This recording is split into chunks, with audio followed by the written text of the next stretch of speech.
Udah berbayar ya coy. Sering kami nongkrong, kenapa nggak bayar bang? Baru kali ini. Tampang pria yang pungli ke warga duduk yang nongkrong di pinggir bundaran air mancur usai ditangkap polisi.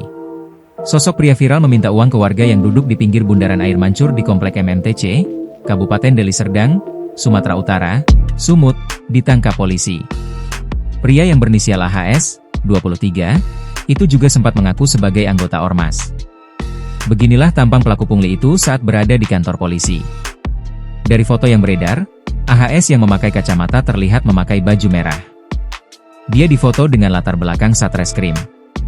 Diketahui, pelaku diamankan pada Rabu, 9 Juli 2025. Usai diamankan, pelaku diboyong ke Polsek Medan Tembung untuk proses pemeriksaan lebih lanjut. Sebelumnya diketahui, beredar video memperlihatkan detik-detik warga dimintai uang saat duduk di pinggiran taman air mancur viral di media sosial. Berdasarkan keterangan, kejadian tersebut terjadi di pelataran Mega Trade Center, MMTC, Medan, Sumatera Utara, Sumut. Dalam video viral tersebut, tampak seorang pria berjaket hitam mendatangi sekumpulan orang yang sedang duduk menikmati suasana air mancur. Pria berkacamata itu juga terlihat menggunakan tanda pengenal meski tak terlihat jelas dalam video.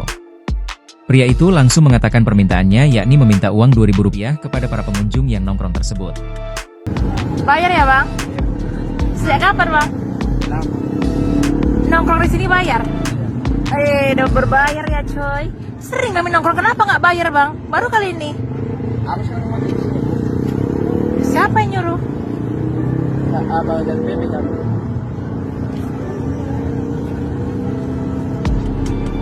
Permintaan itu pun sontak menimbulkan tanda tanya dari pengunjung tersebut.